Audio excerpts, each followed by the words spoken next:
तो फ्रेंड आप देख सकते हैं ये ट्रांसफार्मर है।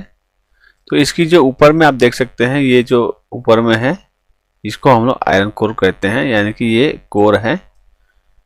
कोर जो होता है दोस्तों इस प्रकार होता है, देख सकते हैं।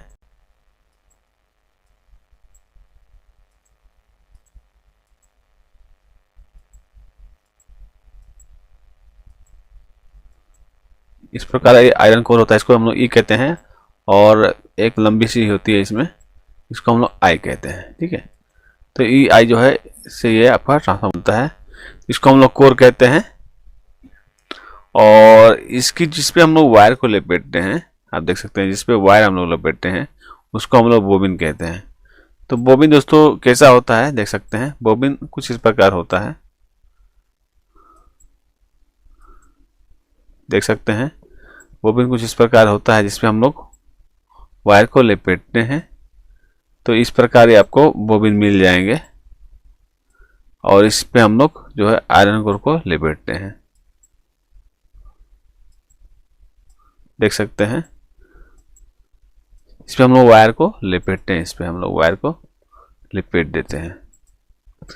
तो इसको आयरन कोर, ये जो है बोबिन कहते हैं, ये आपका आयरन कोर है, इसको कोर कहते हैं, ठीक है। और ये है बोबिन, इस पे हम लोग तार लपेटते हैं, ठीक है। तो दोस्तों आप लोग तो समझ लिए। तो दोस्तों इसमें जो वायर की वाइंडिंग जो होती है वो दो किस्म से होती है। एक बोबिन में हम लोग जो वायर लपेटते हैं, सपोज मान लीजिए ये बोबिन है, ठीक है, ये बोबिन है। इस बोबिन में हम लोग वायर जो लपेटते हैं, सिंगल वायर लपेटेंगे तो सिंगल वाइंडिंग ट्रांसफार्मर कहा जाता है, ठीक है। और इसी में अगर हम लोग दो तार एक साथ में लेके लपेटेंगे तो इसको हम लोग कहते हैं डबल वाइंडिंग, ठीक है। डबल वाइंडिंग इसको कहते हैं, दो तार एक साथ में लपेटेंगे तो डबल वाइंडिंग होगी, ठीक है। और एक होता है मल्टीपल वाइंडिंग होता है, यानी कि प्राइमरी सेकेंडरी है और सेकेंडरी के बीच में आपको कई लूप निकाल दिए जाते हैं, तो मल्टीपल आउटपुट कहा जाता है या फिर मल्टी वाइंडिंग हम लोग कहते हैं, ठीक है।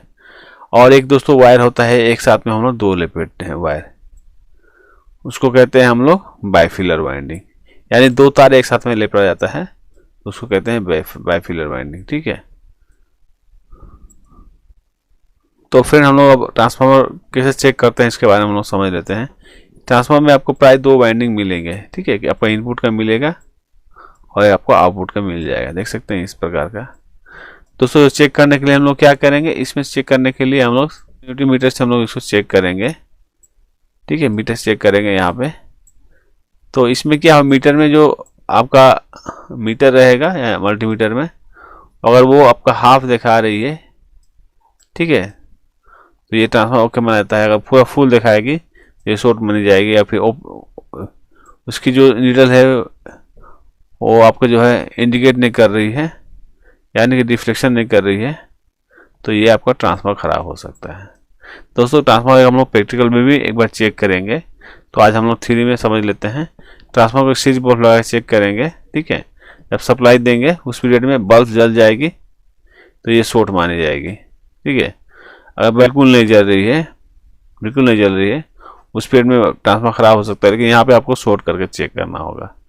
अब स्विच बल्ब लगाएंगे, यहाँ पर शॉर्ट चेक करेंगे तो यहाँ पे बल्ब जलेगी, ठीक है। तो ये आपकी ट्रांसफार्मर ओके है। अगर नहीं जल रही है बिल्कुल तो ट्रांसफार्मर ओपन है, ठीक है।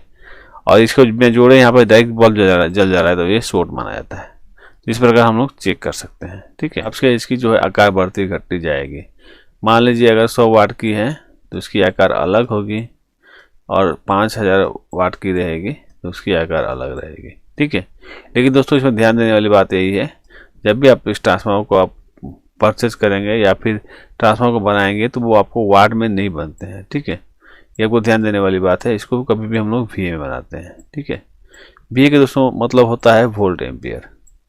ट्रांसफार्मर वोल्ट एम्पियर में बनता है, वाट में नहीं बनता है। वाट एक्चुअली दोस्तों होता है ये आपका DC में, AC में ये VA होता है, ठीक है। ये आपका जो है VA में ये वर्क करता है, ये वोल्ट एम्पियर में वर्क करता है। इसमें आपका जो है इसको डायरेक्टली आप इसको वाट नहीं कह सकते, क्योंकि इसको इनपुट आउटपुट में कुछ लॉसेस होते हैं। यानी कि अगर आप यहाँ पे इसमें 200 वाट आप सप्लाई दे दिए ठीक है। अगर 2 वाइंडिंग किए हैं तो आपको यहाँ पे जो है 200 वाट आपको मिल जाएंगे। लेकिन 200 वाट मिलेंगे तो इसके लिए आपको प्राइमरी में आपको 10% एक्स्ट्रा जो है सप्लाई को, यहाँ पे जो आपको 10% के हिसाब से या करीब आपको आ जाएगा 220 वाट के हिसाब से, यहाँ पे ये कंज्यूम करके आपको 200 वाट आपको सेकेंडरी में मिलेगा। तो इसको कहते हैं हम लोग VA यानी कि वोल्ट एम्पियर। इसको वाट नहीं कर सकते क्योंकि वाट अगर वाट में आप इनपुट करेंगे तो यहाँ पे वाट में आपको आउटपुट मिलना चाहिए, ठीक है। यहाँ पे लॉसेस नहीं होना चाहिए। इसको कहते हैं हम लोग वोल्ट एम्पियर। अब दोस्तों हम लोग समझ लेंगे ट्रांसफार्मर की लॉसेस। लॉसेस में आपका एडी करंट होता है, ठीक है। एडी करंट होगा, एडी करंट होगा।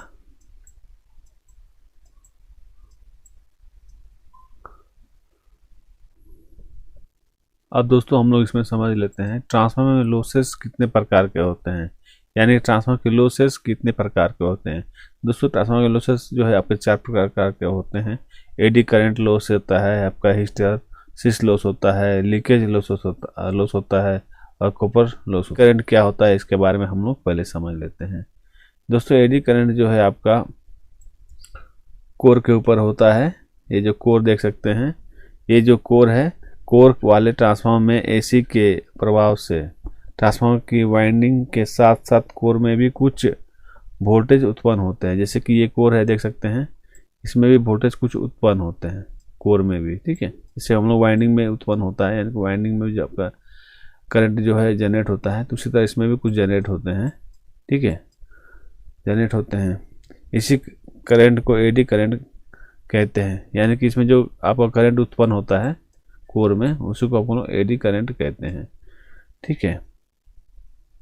ये एडी करंट कोर में गर्मी के रूप में ऊर्जा को व्यर्थ करता है, यानी कि इसमें जो है ये जब हम लोग यूज करते हैं स्पीड में ये गर्म होता है, ठीक है। जो गर्म जब ये होगा कोर, तो इसमें आपका जो है एनर्जी लॉस होंगे, यानी कि इसमें एनर्जी व्यर्थ होंगे, यानी कि लॉस होगा, वेस्ट होगा, ठीक है। तो उसको जो वेस्ट होता है गर्म होने के बाद में, उसको हम लोग जो है एडी करंट कहते हैं, ठीक है। तो इसके लिए इसमें क्या, इसको कूल रखने के लिए इसमें हम लोग लेमिनेटेड कोर को यूज करते हैं। लेमिनेटेड कोर दोस्तों क्या होता है, उसमें सिलिकॉन बेस्ड होता है, यानी कि इसमें सिलिकॉन मिक्स होता है इस आयरन कोर में। तो उसको जो है अगर इसमें सिलिकॉन ज़्यादा रहेगा तो ये गर्म आपकी कम होगी, अगर ज़्यादा गर्म होगी तो स्पीड में इसकी एनर्जी लॉस होगी, ठीक है। इस तरह आपका जो है इस वाइंडिंग में करंट बन रहा है, उस तरह इसमें आपका कोर में भी बनेगा। अगर ये हीट होगा तो आपका एनर्जी ज़्यादा कंज्यूम करेगा, तो इसमें आपका एनर्जी ज़्यादा लॉस होगी, तो इसको हम लोग एडी करंट कहते हैं। अब दोस्तों दूसरा में आपका इसका जो है हिस्टैरिसीस लॉस है। हिस्टैरिसीस लॉस दोस्तों क्या होता है, किसी पदार्थ में उत्पन्न होने वाला मैग्नेट हिस्टैरिसीस गुण के कारण मैग्नेटिक फील्ड पैदा होते हैं, ठीक है, फील्ड पैदा होते हैं। एसी की हाफ साइकिल पूर्ण, यानी कि एसी की जो हाफ साइकिल है पूर्ण होती है। दोस्तों यहाँ पे देख सकते हैं, यहाँ पे जो हम लोग इसमें करंट जब देते हैं तो ये 50 हर्ट्ज फ्रिक्वेंसी पे काम करता है। जब इसकी साइकिल जो है आपकी पूर्ण होती है, यहाँ पे आपकी एक साइकिल पूर्ण हो जाएगी, जब हाफ होगी, ये क्या होगा, आपका एक तरफ ये नोट पोल आपका चार्ज हो जाएगा, जैसे फिर दूसरी तरफ ये आपका फ्रिक्वेंसी काम करेगा, फिर यहाँ पे आपका चार्ज होगा। दोस्तों ये जब चार्ज होगा उस पीरियड में फिर इसको दूसरी तरफ चार्ज है जब ये करेगा, उस पीरियड में इसको एनर्जी ज़्यादा लेना पड़ता है। फिर यहाँ पे चार्ज हो जाएगा आपका, यहाँ पे मान लीजिए नोट पोल चार्ज हुआ है, यहाँ पे साउथ पोल चार्ज हुआ है, उस पीरियड में तुरंत या फिर आपका फ्रिक्वेंसी चेंज होगी, तो यहाँ पे आपका साउथ होगा, ये नोट होगा। दोस्तों ये आपका जो है 1 सेकंड में 50 बार ये हो जाते हैं। तो इस पीरियड में इसको क्या होता है, मैग्नेट को फिर चार्ज करने डिस्चार्ज करने में इसके लॉसेस बहुत होते हैं, तो इसी को कहते हैं हिस्टैरिसीस लॉस। तो इसके लिए दोस्तों इसमें क्या करते हैं, इसमें कम लॉस होने के लिए इसमें बढ़िया कोर यूज़ करते हैं। जैसे कि आपका हो गया है सॉफ्ट आयरन की कोर हम लोग यहाँ पे यूज़ करते हैं, लेमिनेटेड कोर को यूज़ करते हैं। और दोस्तों यहाँ पे नट बोल्ट जब हम लोग टाइट करते हैं तो यहाँ पे एक वाशर लगा देते हैं प्लास्टिक की, यहाँ पे वाशर लगा देते हैं और यहाँ पे लगाते हैं, क्योंकि ये तुरंत आपका चार्ज और डिस्चार्ज हो जाए, नोट बोल्ट साउथ बोल्ट तुरंत चेंज हो जाए, इसके लिए यहाँ पे लगाया जाता है। अब दोस्तों लीकेज लॉस को हम लोग समझ लेते हैं, ये लीकेज लॉस क्या होता है। अब दोस्तों हम लोग लीकेज समझ लेते हैं। लीकेज लॉस से तात्पर्य है कि ट्रांसफार्मर की प्राइमरी वाइंडिंग में अल्टरनेटिंग करंट का प्रभाव से उत्पन्न मैग्नेटिक फ्लक्स का वो भाग जो सेकेंडरी वाइंडिंग से होकर नहीं गुजरती है, ठीक है, वह शक्ति का अपव्यय करता है। विद्युत शक्ति की इसी व्यय को लीकेज लॉसेस। तो लीकेज लॉसेस क्या होता है, इसमें मैग्नेटिक जो फ्लक्स बनते हैं, ठीक है, फ्लक्स बनते हैं, तो इसमें भी आपका सेकेंडरी वाइंडिंग से जो प्राइमरी वाइंडिंग में जो करंट बनते हैं, जैसे मान लीजिए यहाँ पे करंट बन रहे हैं और सेकेंडरी में आप करंट ले रहे हैं, तो उसमें क्या होता है, यहाँ से जो करंट जाती है, यहाँ पे जो एक्यूरेट आपकी वाट मिलती है, जैसे मान लीजिए आपके 100 वाट आप यहाँ पे ले रहे हैं सेकेंडरी में, और प्राइमरी में अगर आप इनपुट करेंगे 100 वाट के हिसाब से नहीं होगा, क्योंकि इसमें लॉसेस हो जाते हैं, यानी कि लीकेज हो जाना, यानी कि जो है आप तार भी अच्छी क्वालिटी का नहीं यूज करेंगे तो आपस में कहीं कहीं सड़ते हैं और लीक होकर सड़ जाते हैं, उसको लीकेज शॉर्ट कहा जाता है, ठीक है, उसको लीकेज लॉसेस कहा जाता है। अब आगे दोस्तों चलते हैं कॉपर लॉसेस की तरफ। तो दोस्तों कॉपर लॉसेस क्या होता है हम लोग समझ लेते हैं।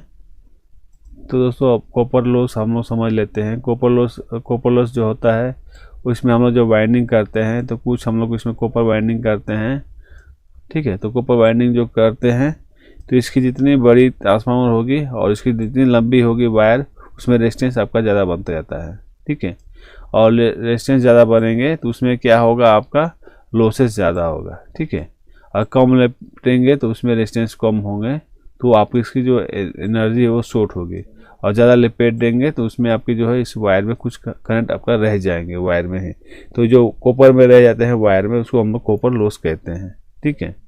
अब दोस्तों ट्रांसफार्मर के से क्या क्या फ़ायदे हैं थोड़ा समझ लेते हैं। ट्रांसफार्मर के लाभ।